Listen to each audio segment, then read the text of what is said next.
If words are power, if words are magic, then it is very important how you use words.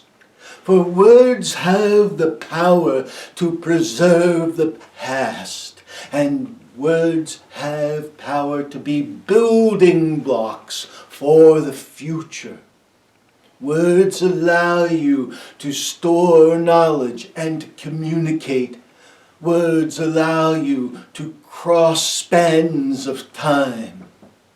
Words allow you to have traditions and history. Words are raw power. We have said this before, but what we have not expressed to you is the terribly magnificent importance of how you use words. Words can be used and words can be abused.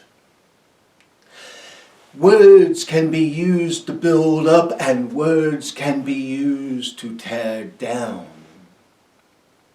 Words can be used to misinform and mislead, and words can be used to preserve truth. It has been the habit throughout centuries for people to manipulate words. But as people become more and more sophisticated, they tend towards more sophisticated manipulations of words, until finally you see what you have at the moment. You have an unsophisticated use of some words where they're simply used over and over again as a form of brainwashing propaganda. You have seen examples of how some people can do this and do this very well if they have access to mass media.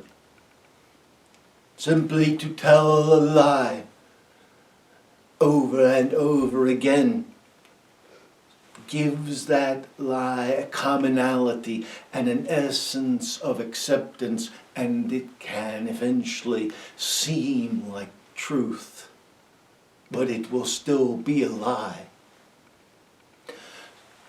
There is also the essence of the meanings subtle. But sometimes these are not as subtle as you would think. For example, people who are anti-abortion paint themselves using the word pro-life. They may actually be pro-war, not care in the least about starving children in the third world. And they will still paint themselves, call themselves pro-life.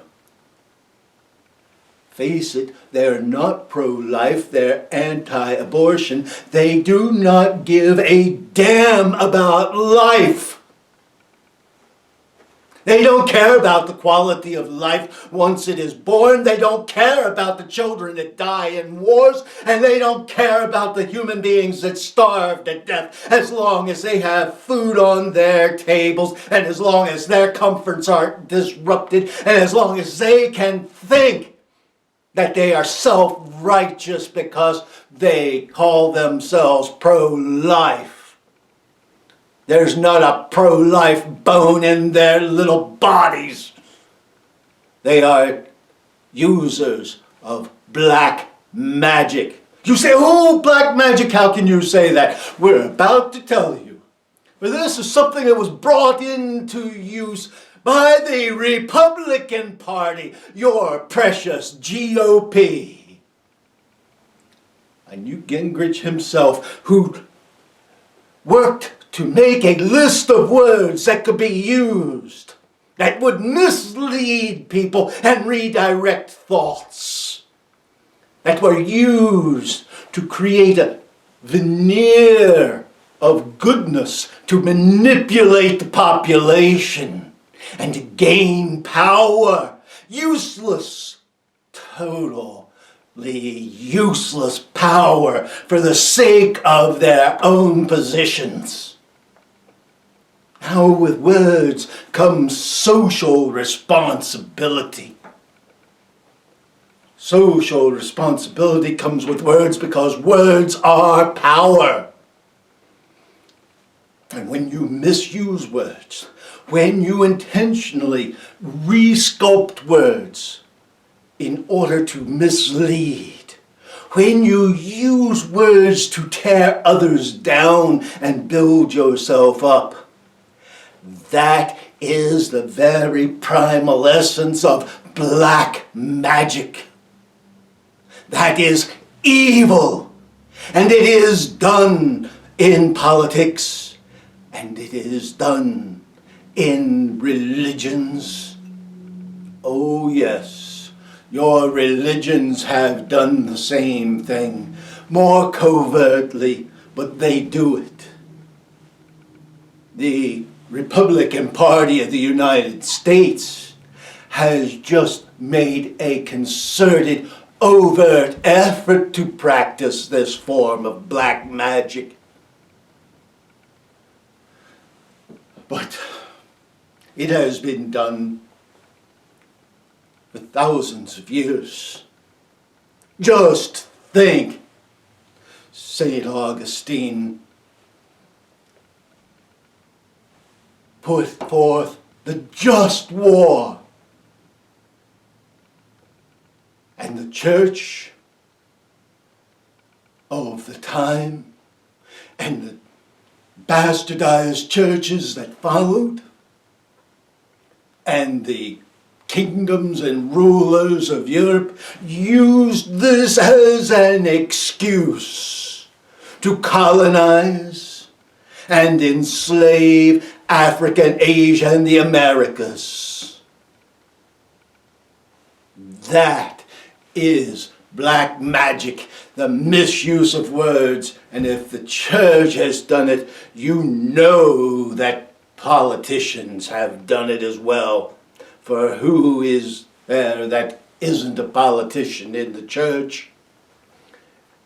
And if you think they're politicians, then you know for sure that kings and those born into political offices are politicians.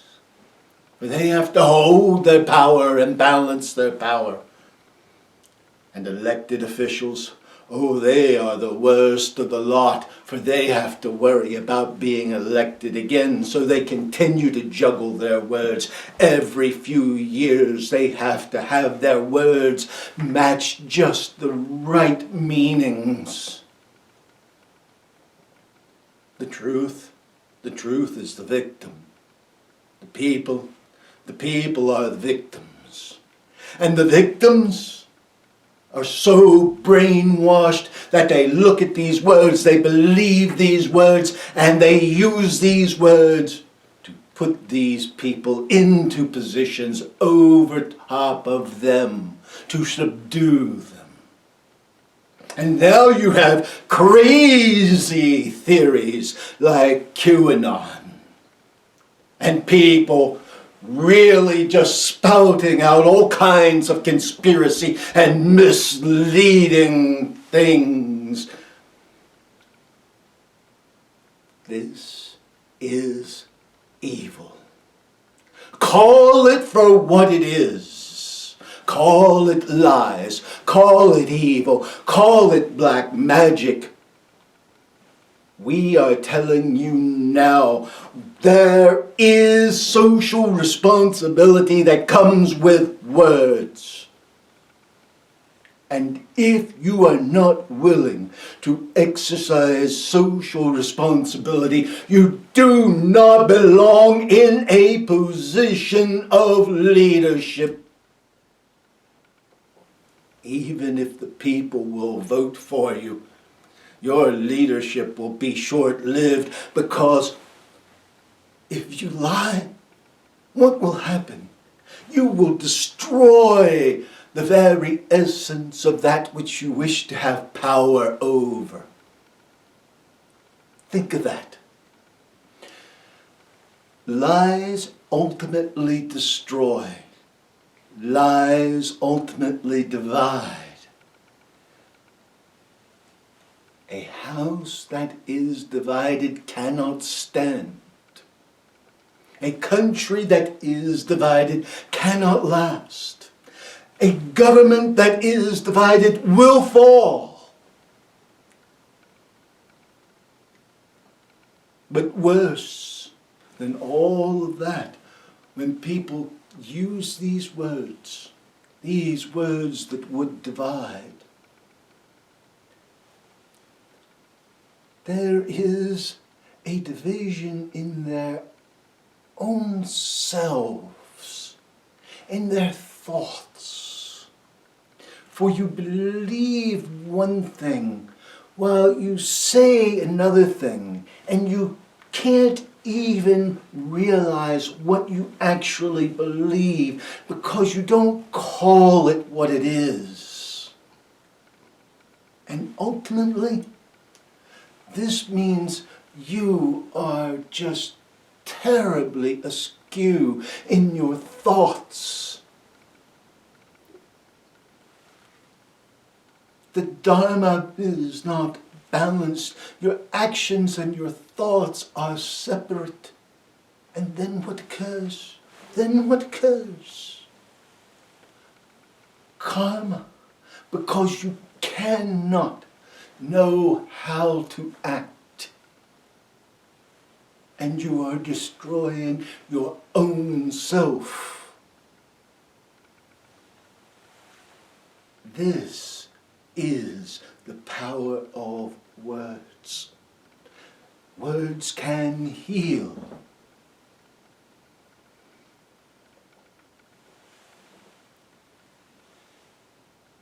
For what would it have been different?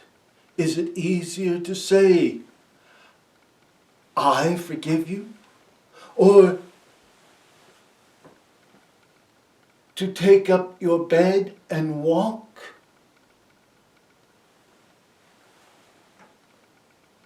But how these are interpreted and how these end are very different. Jesus told us this 2,000 years ago.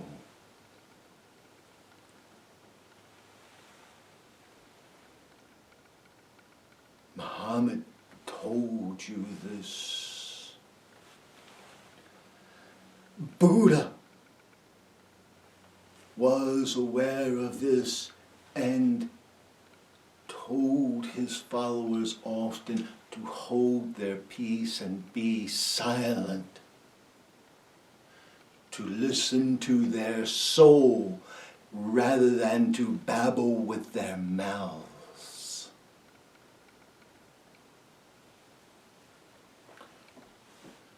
Krishna would sing and dance to the flute.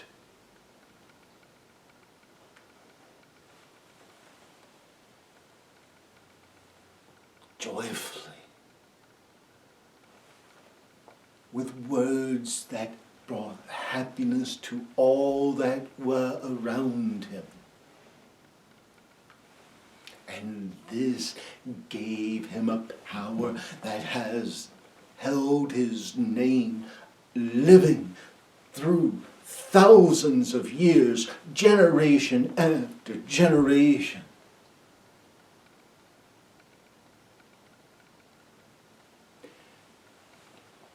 Yeshua ben Joseph, whom you decided to call Jesus, The very name has power. But because you use that name, because you tap that power, does not mean you live in the essence of that Spirit. For you have bastardized his teachings in every way, every shape, and every form by your misuse of words, by your disrespect for human life and your lack of love. For what did all of these teachers have in common? They taught one teaching. They taught the one primal religion. They taught love.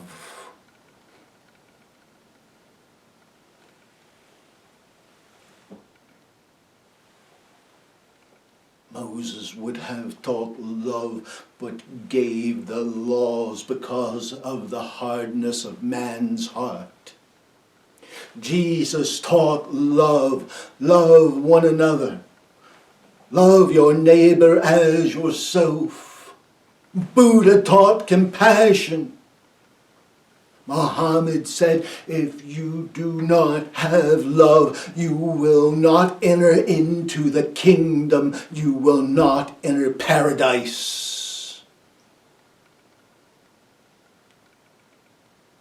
These are the teachings of the religious masters, of the prophets of the ages. One word is important. Love. One religion is important. Love. One teaching is true beyond all others. Love. If you do not have love, you do not have the divine. You do not have life. Fear, doubt, hatred, these are what you manifest with the misuse of words. These are the antithesis of what you wish to be. These are the opposite of everything godly and divine. So what would we say to you now? Take up your bed. Arise and walk. Take up your thoughts. Put them into appropriate words and live. We leave you with blessings and with peace. Peace be with each of you. We know this has not been a gentle or easy message. And most of you don't want to hear what we say to you. You simply want to say, I believe in Jesus, I'm saved. You're not saved when you live a life like you're living.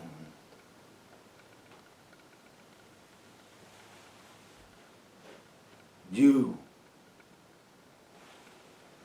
will reap the consequences of your actions, of your thoughts, of your words. Either now or in the future, in the world to come. And it is far better that you reap the consequences now. It is far easier. It is far faster. Again, we leave you with blessings and please. Please accept that which is said. Go in peace.